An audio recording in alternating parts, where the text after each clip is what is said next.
Hello, world geographers. Dr. Devine here. Welcome to the lecture on the Syrian War.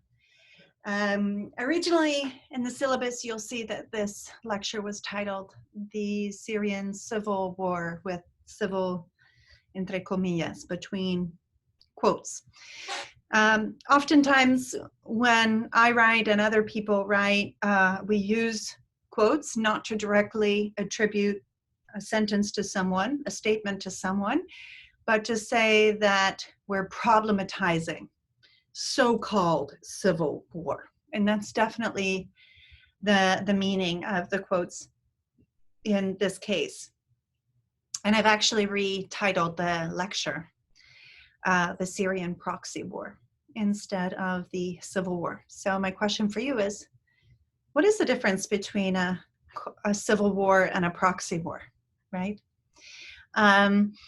Civil war suggests that you have two fractions or multiple fractions within a nation state who are fighting one another. Proxy war signals that that so-called civil war is actually being manipulated by international forces who are using that conflict, in this case, Syria, to fight each other. Larger, more historical battles that go far beyond the contemporary moment in Syria. So before we get into it, I want to just say a couple of things about housekeeping and all of that. I'm going to go ahead and share my screen with you and take you to our track site. I would like to see a little bit more traffic on the lecture discussion board. We've been having some great interactions last week. Earlier this week, nobody has yet to post on the Iranian coup, which I find surprising because that story is larger than life and hard to believe, and so closely related to the history of the CIA coup in that same period in Guatemala. So please, I consider this an important way for us to communicate. Please post on forums. I would really appreciate hearing your comments there. Now, when we go back to resources, I'm here under week 12, Iran and Syria. And this is Wednesday. Here you have the PowerPoint that I'm using for this lecture. This is reading number 1, reading number 2, requested video that I ask you to watch, the first one, and the second video that I'm going to ask you to watch in the lecture. Okay, so that's the guide here. Now, what I also have in this last Word document is a Word document version of the online article, in case you're having a hard time accessing it. So Syria is a really difficult story to tell. And what we're going to focus on is not actually the human suffering and toll of this horrible war, which is definitely an important part of this story. But what I want to do in this short lecture, I think it'll be a little bit shorter than usual, is really get at the geopolitical alliances, the alliances between multiple nation states and multiple groups that are shaping this conflict, which is becoming the second largest humanitarian conflict in the 21st century. Well, not actually since World War II is what folks are saying. So let's go ahead and jump into the newly titled lecture, The Syrian Proxy War. So to understand where this story begins, you actually have to go back to the Arab Spring in 2011, not in Syria, but in Tunisia and in Egypt, where pro-democratic protesters successfully toppled, ousted authoritarian regimes. And pro-democracy protesters in Syria and in many places around the Middle East were inspired by those democratic victories. And in 2011, some teenagers began painting revolutionary slogans and protest artwork throughout the city, and security forces, Syrian security forces, opened fire on these demonstrators, these peaceful protesters. Several were killed. And after that, this prompted a large-scale protest. Many people took to the streets and demanded the resignation of President Bashar al-Assad, as had happened in many other countries in the Middle East as part of the Arab Spring.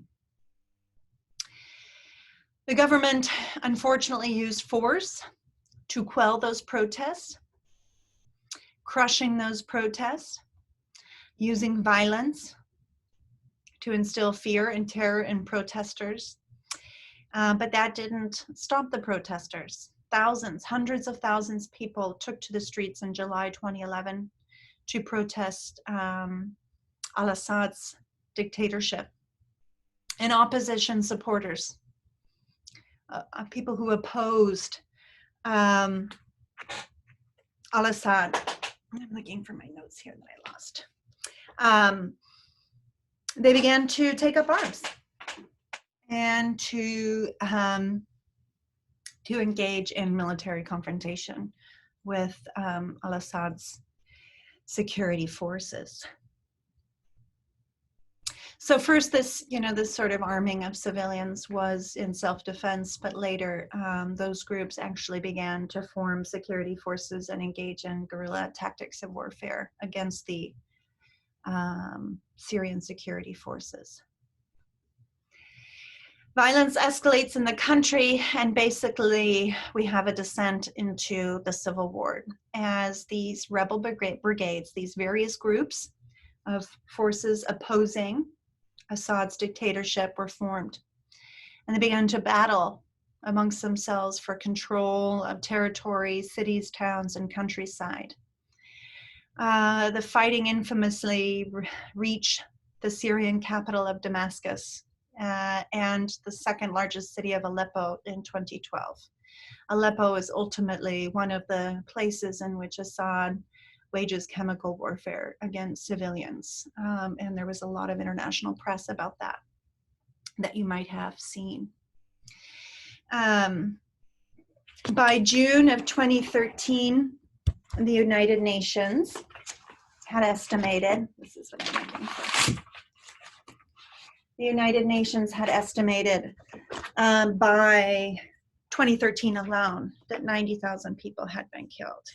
But by 2015, that figure had climbed to 250,000.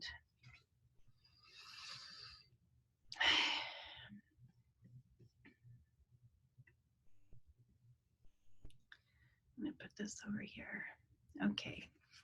And as I already signaled, the battles in Aleppo and in other places around Syria were characterized by crimes against humanity, of which the use of chemical weapons on civilians is a war crime.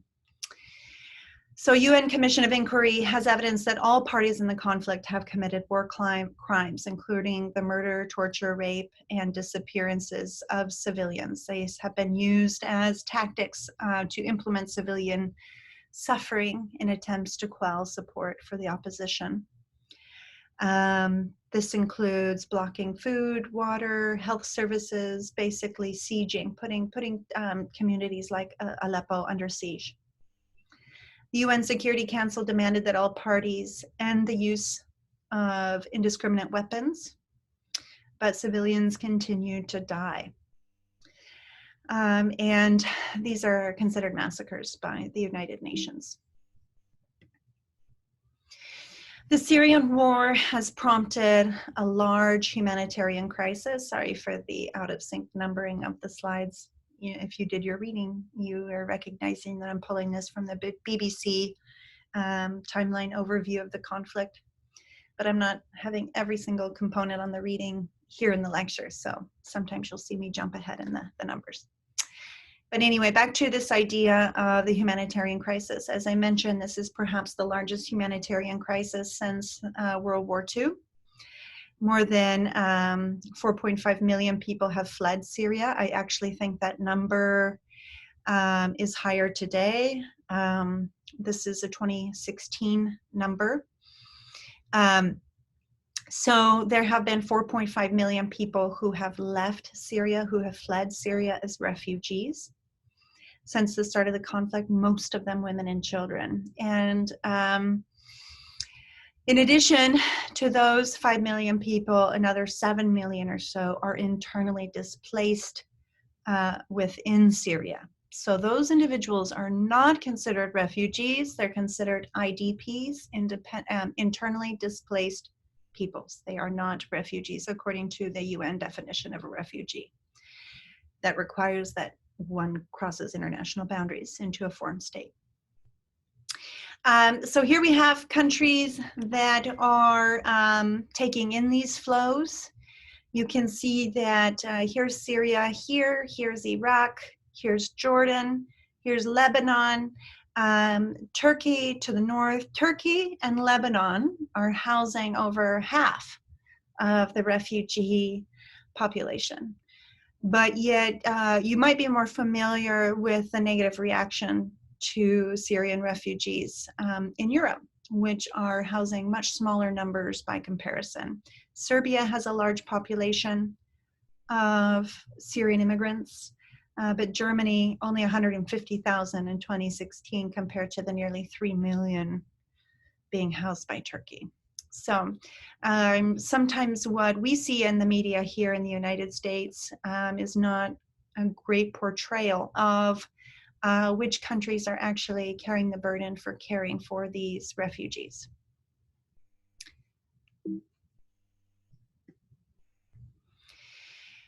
Now, what's really important for you to understand about the Syrian war is that it created the chaos and the political upheaval that allowed for the creation of ISIL, also known as ISIS. So the Syrian war gets started in 2011. By 2014, within Al-Qaeda in Iraq, there's a splintering of the leadership over a disagreement. And from Al-Qaeda in Iraq, a new terrorist organization is born out of this political struggle within Al-Qaeda. And that new organization is called the Islamic State, or the Islamic State of Iraq and Syria. ISIS, which is also known as the Islamic State of Iraq and Levant. ISIL. Levant is a geographic territory that's much larger than Syria. It includes part of Jordan, Lebanon, Cyprus. That is to say that the Islamic State had territorial goals that went beyond Iraq and Syria to include this geographic region called the Levant. So ISIL is actually the more accurate term, although ISIS is a synonym that's used in media. So how did ISIL get its start? Well, basically, ISIL took advantage of these territorial wars to attempt to carve out its own territory within the chaos and establish a caliphate, a modern day caliphate based on Islamic law. Yes. And it's important to understand that ISIL has been largely defeated in terms of its territorial ambitions. We'll get there a little bit later in the lecture. But ISIL is an example of how groups not originally involved in the Syrian conflict, basically al-Assad's forces and the revolutionary forces, the rebel forces, ISIL comes in and sees this political moment as an opportunity to claim territory within this chaos, following a political breakup within Al-Qaeda based in Iraq. So all of this war, all of this torture, all of this instability created the conditions that allowed ISIL to inflict more violence within the area. So rebels and the rise of jihadists. The rebellion has evolved significantly since its inception. Secular moderates are now outnumbered by Islamicists and jihadists. So when the rebel forces first started to oppose al-Assad, they were pro-democratic secular forces. But there were other groups that were not secular, not focusing on achieving democratization in Syria, but took advantage of this crisis to pursue other political aims. One of these groups is the Islamic State that I have been talking about, which proclaimed the creation of a caliphate in June of 2014. Its many foreign fighters are involved in a war within a war in Syria, battling rebels, rival jihadists from the Al-Qaeda affiliated networks, as well as Kurdish forces. Okay, so you have to understand that ISIL broke off from Al-Qaeda, was using its territories to engage in conflict with Al-Qaeda, but also battling the secular pro-democracy rebel forces who were also vying to take control over a presumably post-Assad state. In September 2014, a US-led coalition launched airstrikes in Syria to destroy ISIL, but the coalition has avoided attacks that might benefit Mr. Assad's forces. Russia began an air campaign targeting terrorists in Syria a year later, but opposition activists say its strikes have mostly killed Western-backed rebels and civilians. And what's really, really interesting about this, and we'll come back to it in just a minute, is that Assad, the president, the president, the authoritarian ruler in Syria, actually released ISIL prisoners from jail because he wanted to taint the image and mission of the rebel fighters to create chaos within chaos. He released terrorists from jail because he knew that, one, Western forces would confuse these various rebel groups, that ISIL, much like the democratic rebels, are trying to replace Assad, but that these groups would get mixed, right? They would get mixed, and that happened. In September 2014, the US launched airstrikes inside Syria as an effort to destroy ISIS, as I've already mentioned. The Russians are arguing to also be fighting ISIL in Syria, but oftentimes, as we'll see in a minute, the Russians have allied themselves with al-Assad's regime.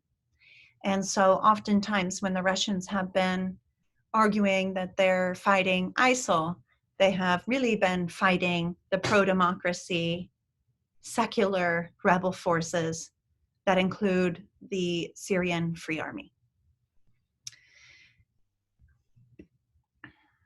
This is quite the image. There's a lot there. Okay.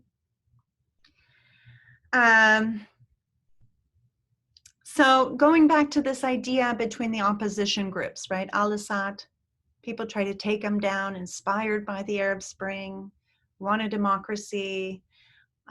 This antagonism between al-Assad and the Syrian Free Army, these pro-democracy forces, has gotten really complicated by the fractioning of who's opposing and the entering of new actors like ISIL, right? They were in fight.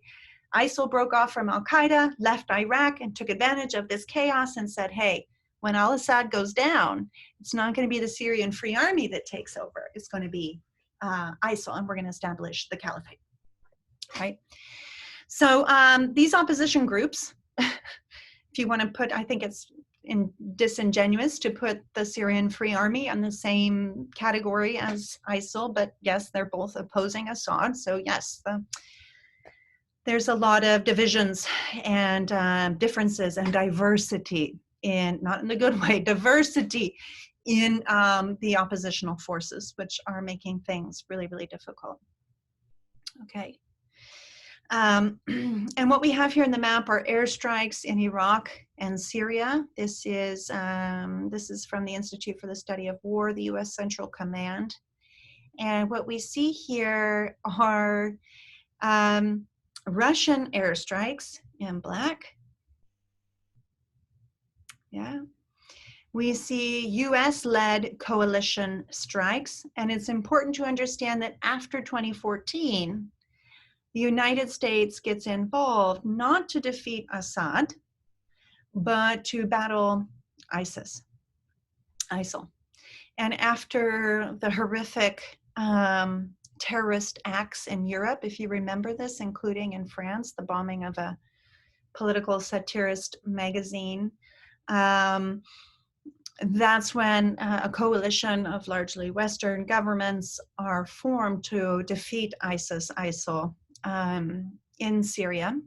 Yeah, and that's what you're seeing here in terms of these US-led coalition strikes. There are 65 countries that formed part of this anti-ISIL alliance that has killed lots of civilians, but has managed to scale back the territories controlled by ISIL, to the point where many people are arguing today that the threat has been significantly diminished. So what's really critical to understand is that what has started as a civil war in Syria has morphed into what is a proxy war. And we're going to work through these alliances. What began as another Arab Spring uprising against an autocratic ruler has mushroomed into a brutal proxy war that has drawn in regional and world powers. And boy, has it ever. You're not going to believe this. And I'm not just talking about ISIL and other terrorist organizations. Okay. Iran and Russia are backing al-Assad.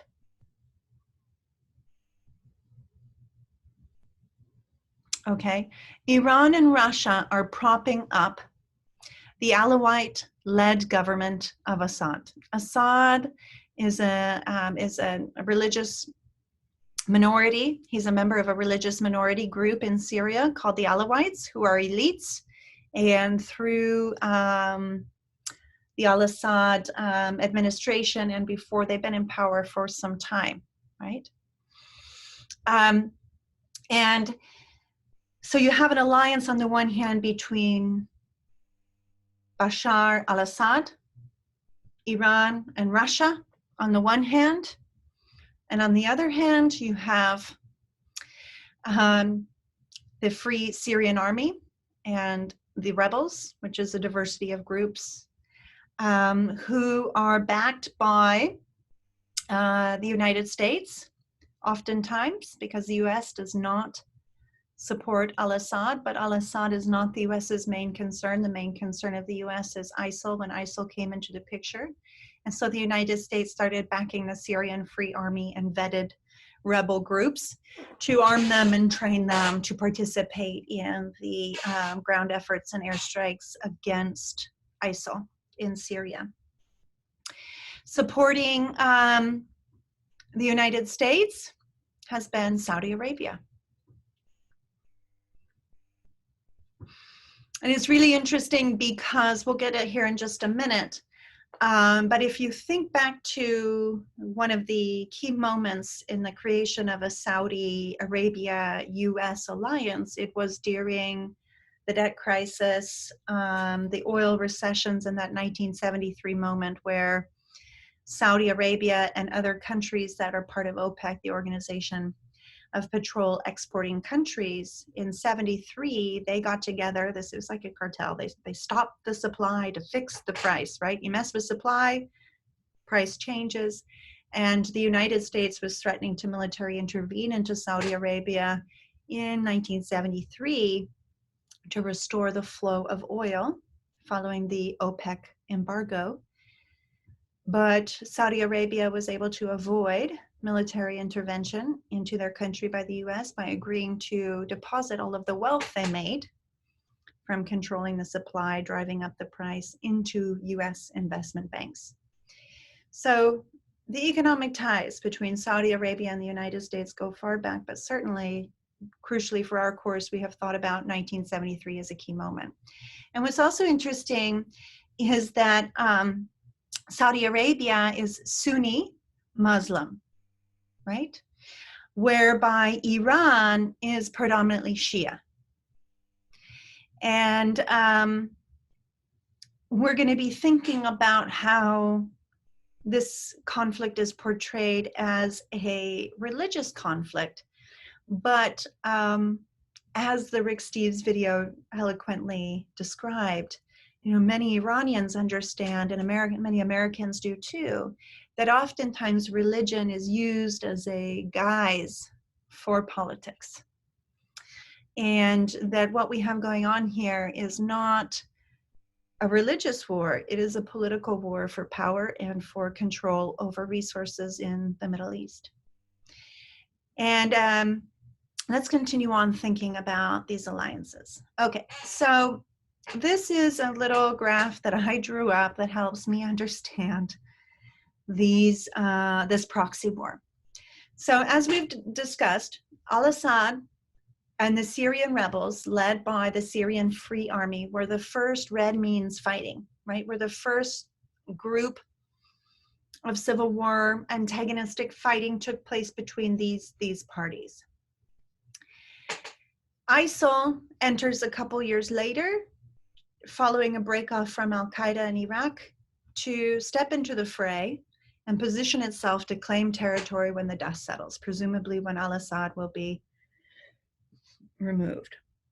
The Kurds who are living in the northern part of Syria, and Kurds, they're often sort of cited as the one nation, the one ethnicity that doesn't have a state. Kurds are sort of stateless people, and they have been subjected to violence historically and today in Turkey and Syria, and the Kurds see this moment as well as a moment of territorial reconfiguration. Everything seems up for grabs, and so the Kurds are claiming territory in the sense of using this moment to claim autonomy within the reconfiguring Syrian state.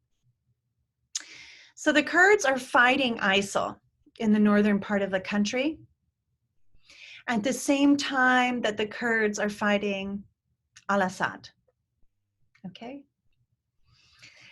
Now, Iran has long had a partnership with al-Assad and with Russia and with Hezbollah based out of Lebanon. And these organizations, these companies and these countries and this organization join into the fray to counteract the coalition supporting the Syrian rebels. And the Syrian rebels are predominantly Sunni. And Iran, which is Shia, is concerned that Saudi Arabia, the Syrian army, all of these Sunni Muslim organizations and countries are going to establish another Sunni foothold in Syria, and that's going to negatively impact Iran, being Shia. Russia starts to back al-Assad, and as I mentioned before, sort of this dotted line, al-Assad releases ISIL prisoners in 2014 to taint the image of the Syrian rebels and to create more conflict for the Syrian rebels. Okay. The United States is funding and working with the Syrian rebels, but also has been working with the Kurds and was funding the Kurds in the northern part of the country in their war against ISIL, which is why it was so controversial. I think it was last year when President Trump removed US support from the Kurds, basically They suffered heavy casualties, not only from ISIL, which by this time had lost a lot of its power, but by the Turks, by Turkey, who wanted to quell the territorial ambitions of the Kurds, not only in Syria, but really importantly in Turkey. So as you can see, this is a hot mess of fighters and coalitions. And I want you now to take a quick pause and to watch this 7-minute video on Syria's proxy war. Okay, so go ahead and pause this video and you can come back to it after you've seen this really great 6-minute clip. Okay, so here's another graphic representation, a little bit fancier than the one that I made, that illustrates that what we're looking at here are many wars happening in Syria, which explains the duration of the conflict, the entrenchability of the conflict. And as we talked about, what starts as a civil war morphs into a proxy war. Okay, so Syria, al-Assad fighting the rebels. The rebels are backed by the US-led coalition, which includes those 65 countries, Turkey, and the Gulf states like Jordan, and really importantly, Saudi Arabia. Supporting al-Assad, we have Iran, Shia, who see the Alawite government as much more friendly than a potential other stronghold of Sunni Muslim country within the region. And Russia is also backing al-Assad, and this is precisely part of this proxy war as a way to counter the US-Saudi alliance in the region, which has been very active in controlling the flow and price of oil. And it was very interesting to me right before all of this hit, before COVID hit, was, if you remember, we had OPEC messing around again with oil production. And what happened was the price of oil dropped. OPEC got together and said, let's cut production to make price go up. And the Russians said, no.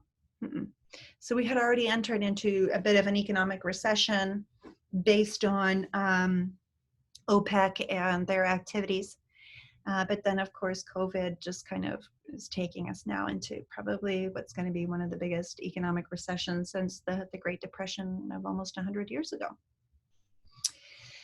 So this is a civil war. It's also posed as a sectarian war between, this actually should not say Shiite. That is not the right word. The right word is Shia, S-H-I-A, Shia Muslim, fighting Sunni Muslim. And remember, we were talking quite a bit about Iran and the 1979 Iranian revolution. That was a Shia revolution, allied with Hezbollah in Lebanon, another Shia organization, and with the Alawites of al-Assad. And so in this sort of sectarian war in which alliances are divided along ethnic religious lines, fighting the Shia are the Sunni, that include many of the rebels, but also, sorry, that's my phone.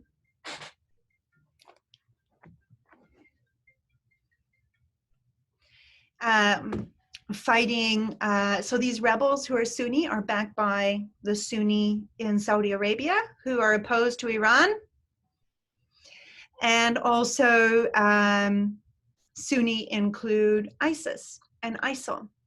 But of course, these, as I've mentioned before, the rebels, the Sunni rebels, who are actually many of them advocating for a democratic, secular government, are fighting ISIS, which could not have a more different vision of what a Sunni Islamic state would look like in the region as a modern day caliphate. Proxy war. Okay, who not even living in the region is involved. Well, the United States, and it shouldn't be a surprise that the United States is allied with the Saudis, who are allied with many of the rebel forces. And of course, the United States involvement is focused on defeating not al-Assad, who's a authoritarian who uses chemical weapons against his own people, but against ISIS, right? So that was the US's role and involvement. So what we have here is basically a proxy war, whereby we have Saudi Arabia and the United States, Jordan, and other Gulf states who are primarily aligned with Sunni Muslim countries and people fighting through this proxy war, Iran and Russia. Saudi Arabia and the United States fighting Iran and Russia through the battles in Syria. So it should be no surprise, given this proxy war, that tensions between the United States and Iran have become much more difficult in recent years because they're engaging in a proxy war against each other. Here's another way to look at this. You've got some fighting and supporting lines. Here you have al-Assad, the Iranians, and Hezbollah, who are funded and supported by the Russians, by Iran, and also Iraq, which is really interesting. After the Iraq War, the US intervention in Iraq, and the Ba'ath Party of Saddam Hussein losing power, actually there was a Sunni-led coalition, a Shia-led coalition that emerges as in power in Iraq. This is a change. For the first time in a while, Shia Muslims are leading the new coalition government in Iraq. And of course, the Iranians really like that, right? Because they see themselves as potential allies and indeed have deepened connections since Saddam Hussein left power in Iraq. Actually, Iran and Iraq fought a horrible civil war in the 1980s that resulted in the death of a huge, millions of people died. So it's really interesting that those old divisions between Iraq and Iran have changed after Iraq emerges from its war, Saddam Hussein disposed, and a Shia-led coalition emerges. So Iraq and Iran are getting together and collaborating more than they have in the past. And they're both supporting Assad, the Iranian troops, and also the Iranian militias and Hezbollah that are fighting on the ground. So in between, on the one side, you have this group. On the other side, you have the opposition forces. And the opposition forces are diverse, including the Syrian Free Army, supported by the United States, the UK, and also Turkey.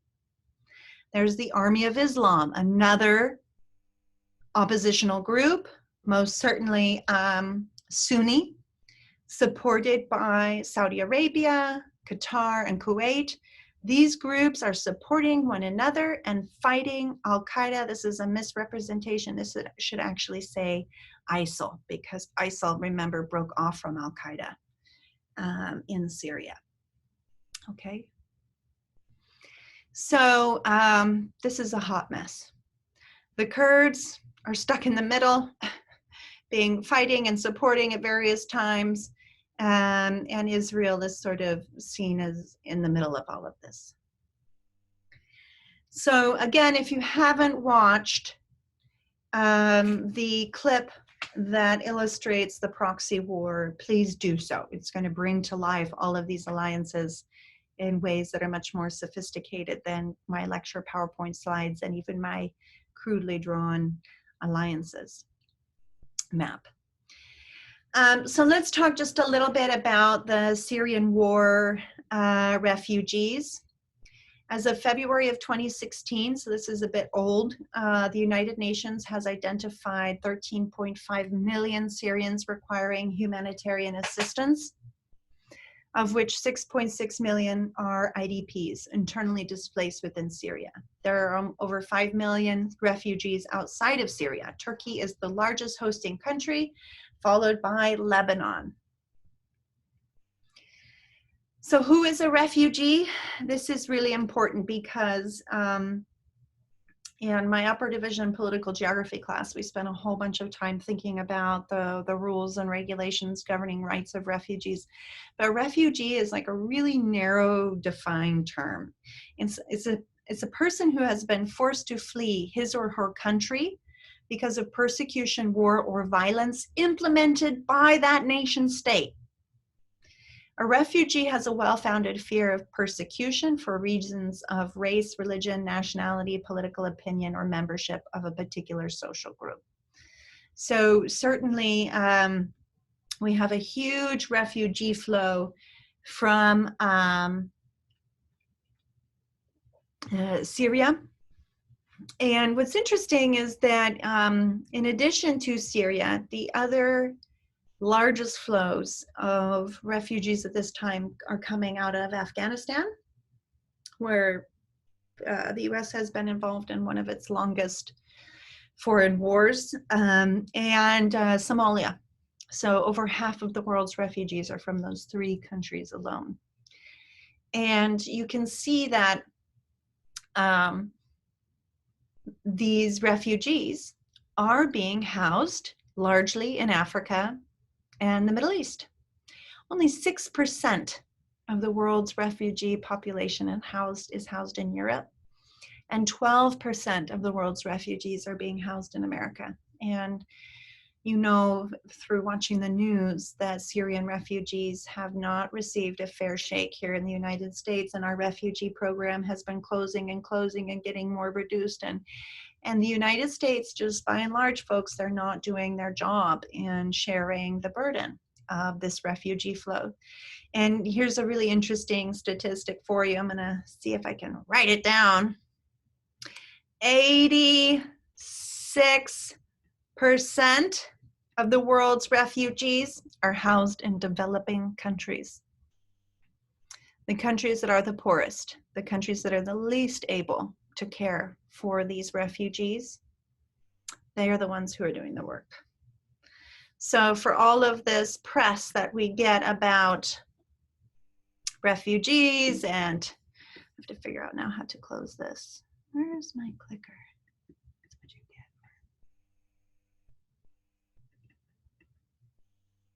There we go. Okay, hopefully it won't record that. Okay, hold on. That's what I get for trying to annotate. Undo. This is going to drive me nuts. Let's just erase all this. But now what's the percentage? 86% of the world's refugees are housed in developing countries, which I find pretty incredible. A lot of this has to do with the proximity of these developing countries surrounding these three big sending countries, but a lot of it has to do with really reactive, unhumanitarian refugee policies in the United States and elsewhere. Okay, folks. So what I would like you to do now is to just be thinking about other categories of people who are forced to move.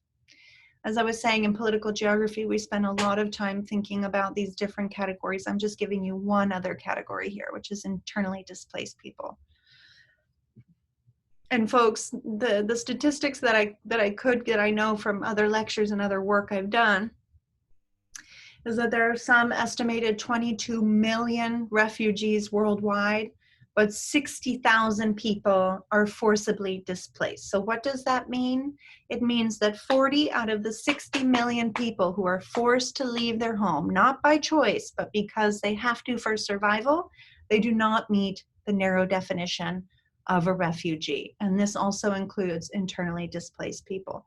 This also includes the Salvadoran migrants that fled El Salvador, that were denied refugee status in the United States. They were labeled migrants. And the problem with that is that when you say someone is a migrant rather than a refugee, it creates this binary between people who are forced to move and people who choose to move. People who are leaving Honduras and Guatemala fleeing violence, drug trafficking organization, and poverty are not migrants. They are unrecognized refugees because they do not meet the narrow criteria of fleeing for their lives, being persecuted by a nation state. They're being persecuted by drug trafficking organizations. So a lot of people argue that the refugee definition is out of date because it only covers 20 out of the 60 million people who are forced to leave. Also, people who are climate change refugees do not meet the legal definition of a refugee that was created in 1954 after World War II. After Nazi Germany, a state, was killing a lot of people based on their ethnicity, their religion, and their political affiliation. So this is a case of refugee flows, but I also want you to understand within the broader politics of mobility, who gets to move, who doesn't get to move, what are the power relations and policies that decide all of that. More than half of the people who are forcibly displaced in the world today do not meet the refugee qualification. One, because the definition is too narrow. In the 1950s, climate change was not forcibly displacing people. It's old, out of date, the definition. And number two, because of politics. The United States, while it opened its arm to Cuban refugees fleeing Castro's communism, as it well should have, the United States denied refugee status to victims of the Guatemalan Civil War and the Salvadoran Civil War because the United States was funding the military dictatorships that were creating the violence and displacing people. So the politics of mobility, folks, who can move, who's stuck in place, and who has the power, and who makes the policies that determine all of that. We have focused in this lecture on the geopolitics of the Syrian Proxy War, and what we see here is that the Syrian war has turned into a proxy match, a means of Russia and Iran fighting the United States and Saudi Arabia is what we have, among other actors.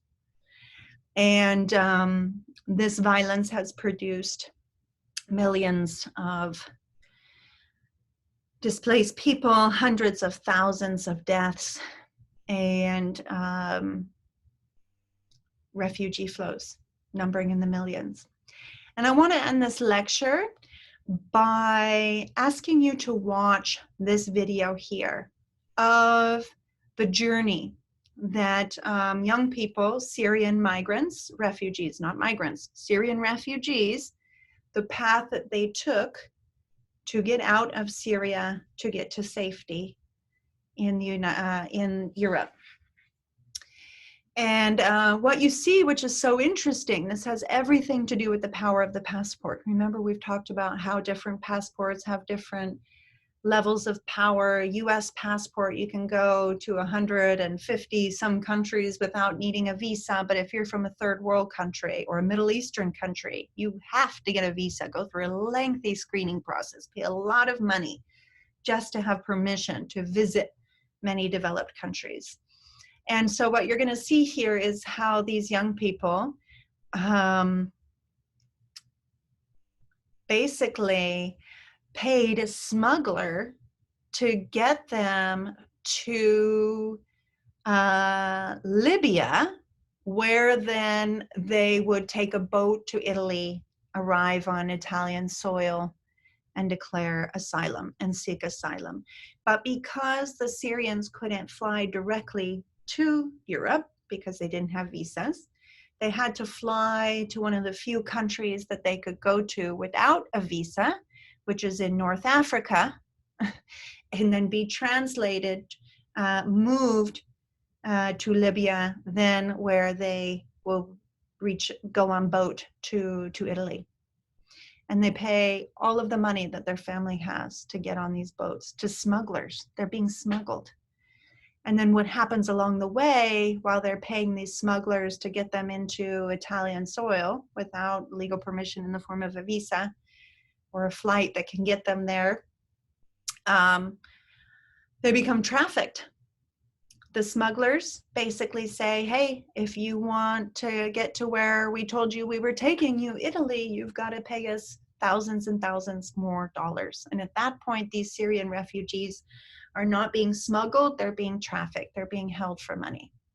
So I want you to sort of get a glimpse of the humanitarian crisis of Syria from the perspective of refugees fleeing this crisis, which I also think illustrates the politics of mobility, which we have been analyzing in this course.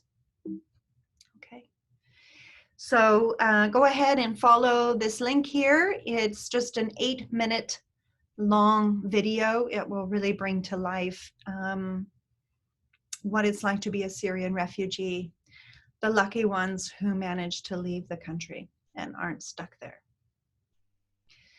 Okay, folks, so that's it for the lecture today. We are going to have a quiz on Monday.